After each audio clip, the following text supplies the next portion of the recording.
This is the Eye on Annapolis Daily News Brief, keeping you informed about the happenings in Annapolis and the area.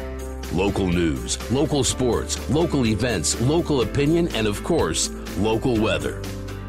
The Eye on Annapolis Daily News Brief starts now. Good morning. It's February 18th, 2019. This is John Frenaye, and this is your Eye on Annapolis Daily News Brief. A very busy weekend for Anne Arundel County Police. On Saturday night, shots rang out at about 7:45 outside of the Models at the Arundel Mills Mall. An unidentified man was shot in the lower torso and self-transported himself to a local hospital. He does remain in stable condition. Police have named a suspect in the shooting, and it is 17-year-old Jamari Marquise Hammond of Severn. He's a juvenile. He has been charged as an adult in the shooting with attempted murder. Here's Sergeant Jackie Davis from the Anne Arundel County Police Department. So last evening, we had 11 officers on duty, both inside and outside of the mall. One of our officers, who was on foot patrol inside of the mall, actually heard what he thought to be either gunshots or fireworks in the area of entrance 3.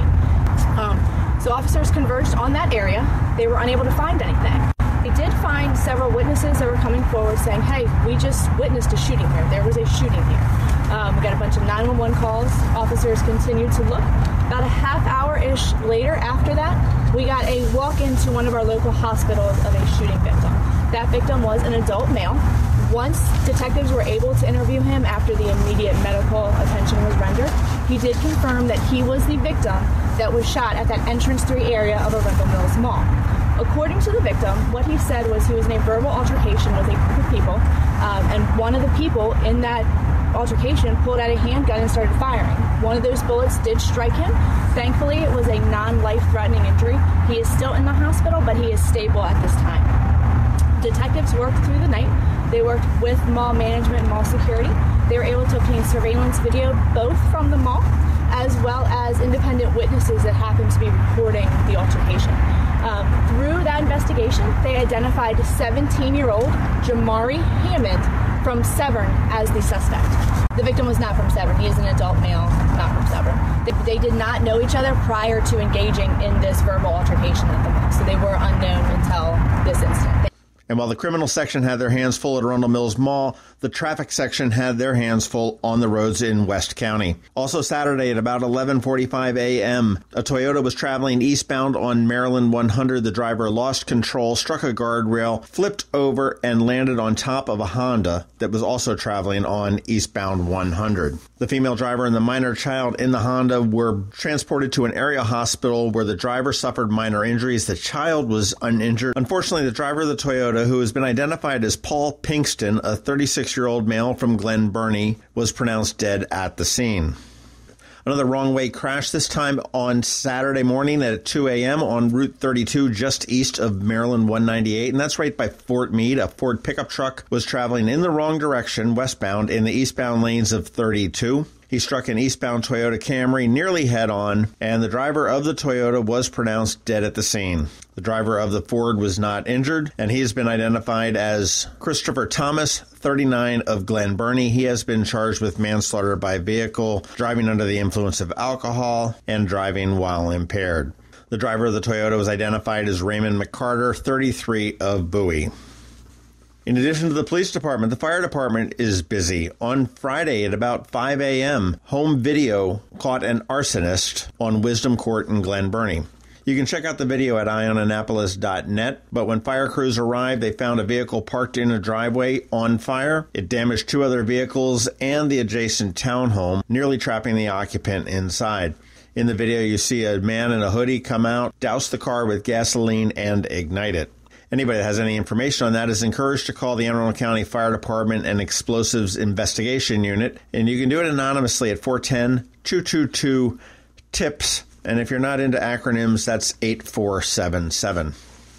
In some much better police news, an anonymous donor has given $5,000 to the Annapolis City Police Department Scholarship Fund. Now, this is a fund that was established for their 150th anniversary and is to provide capable students with potential a college scholarship. This donor made the donation saying that each of the $1,000 grants should be given to somebody. However, they needed to learn about the 5 that were killed in the Capitol Gazette shootings: Wendy Winters, Gerald Fishman, John McNamara, Rebecca Smith, and Rob Hyasin.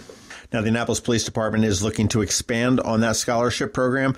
They are planning to host a first day of spring fundraiser from 7 to 9 p.m. on March 20th at the Market House. They'll have food, live entertainment, and a cash bar. You can get tickets for $45 or $75 if you want to roll as a VIP. I'm not exactly sure where to get those at this point. Stay tuned. We will find that out.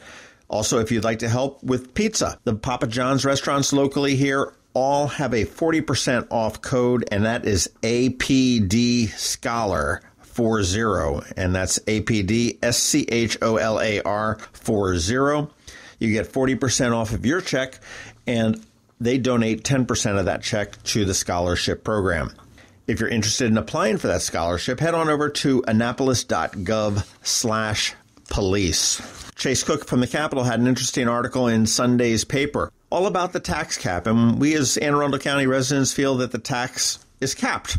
Makes sense, but there is a loophole, and while he doesn't come out right and say it, it appears that Stuart Pittman may be eyeing that up. The Maryland Code does allow counties to bypass their own tax caps, which were voted in by the residents of the county, as long as the money raised is strictly related to education spending. Pittman has said he has a desire to boost education spending, and he has said that tax increases are definitely on the table to achieve his goals.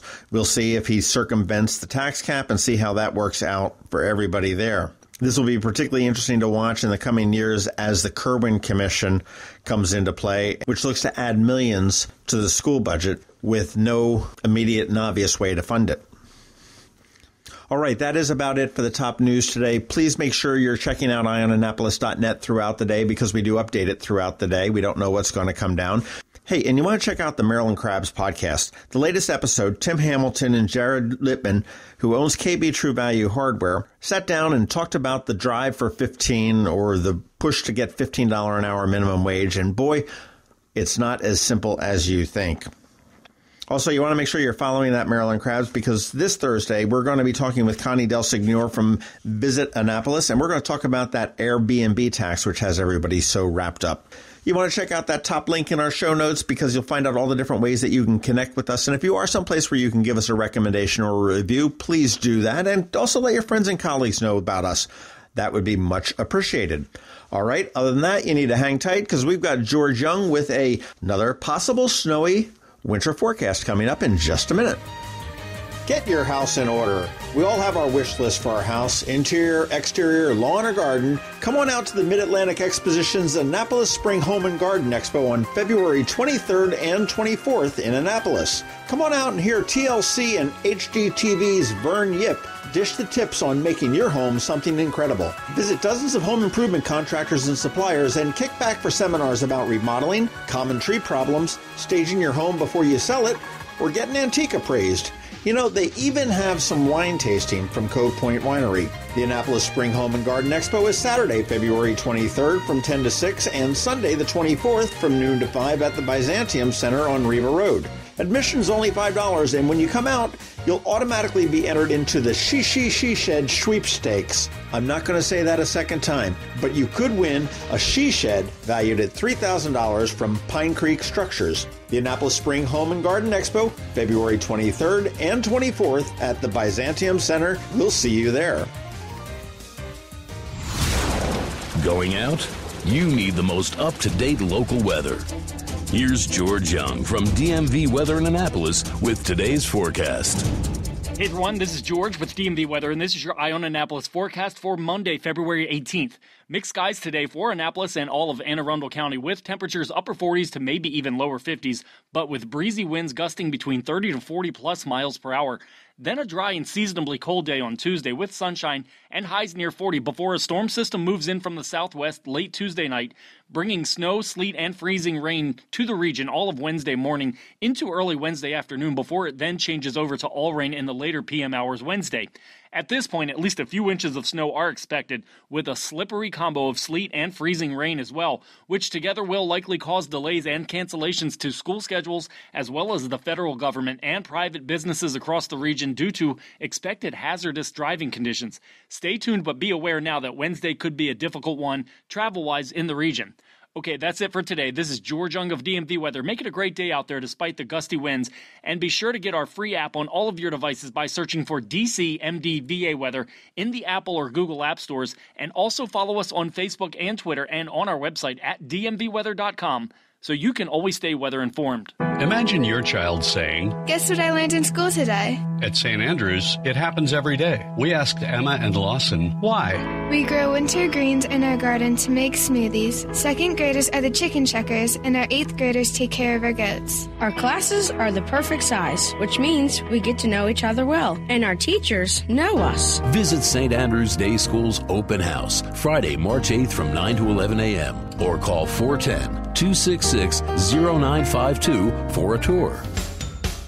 You've been listening to the Eye on Annapolis Daily News Brief. Tell your friends and colleagues this is the podcast where you can keep up on the latest with what's going on in Annapolis.